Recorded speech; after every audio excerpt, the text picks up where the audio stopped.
Have you ever wondered why a crow stands above Jesus' cross? Why a crow? Why at that moment? In these ancient stories, every detail matters. Each symbol is intentional, and in Hebrew, these symbols come alive through the roots of words. Let's look at this seemingly tiny detail, because the crow holds a profound message. The Hebrew word for crow shares its root with evening. Evening is a time of blending, of light and darkness, of clarity and obscurity. It symbolizes chaos and transition. But in Hebrew, chaos is not the end. This is the beginning. It's the force that propels us forward. From the unsettling darkness of evening comes the morning, which means to clarify, critique, and bring to light. This is the transformative journey Hebrew words guide us through, from chaos to hope. The crow, perched above the cross, represents more than death or despair. It is a symbol of transformation and what is to come. The crow points to a pivotal moment in humanity's journey, a time of blending, stirring, and change. It connects to the Arab world and Islam, the vast and influential of the many, representing the mixing of nations, knowledge, and beliefs. In Genesis it says, "And there was evening and there was morning, one day."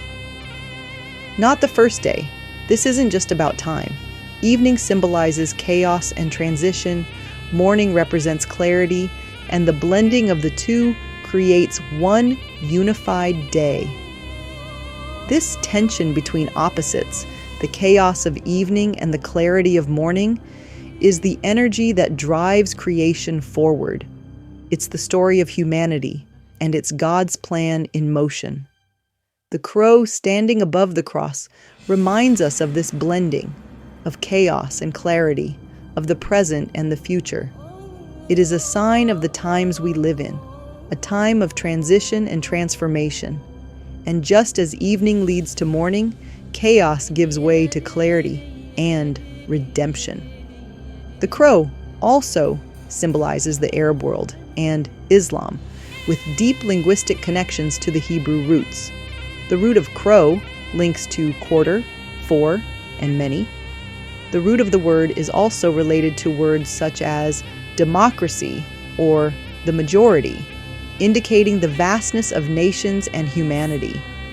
Islam embodies this idea of vastness with its global presence and influence.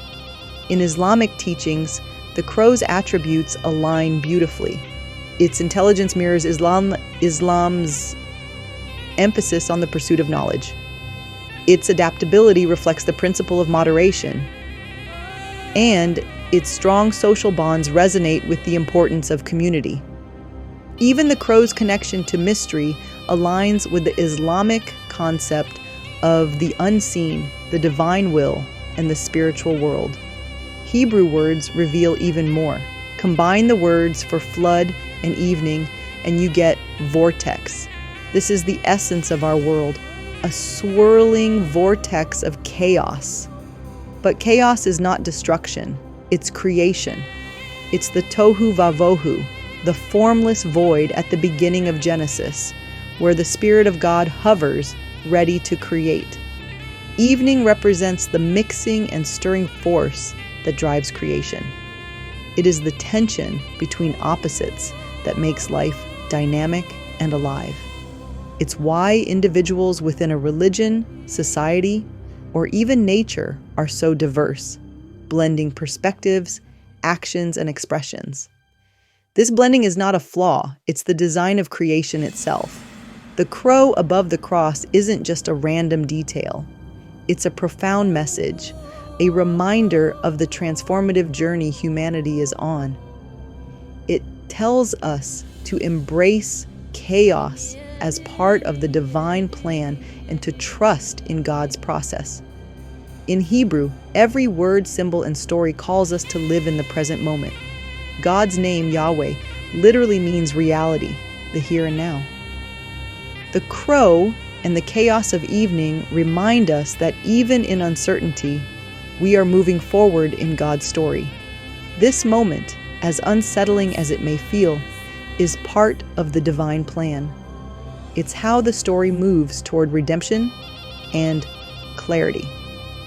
The crow symbolizes where we are now, at the quarter point of the grand narrative, standing on the edge of transformation. The chaos of evening will give way to the light of morning. Humanity is shifting from the dispersion of 4 to the unity and divine awareness of 5. This pattern echoes everywhere, from our spiritual journey to the leap from 4G to 5G. If you're curious to discover what the number 5 reveals about humanity's future and its connection to the Messiah, watch my video.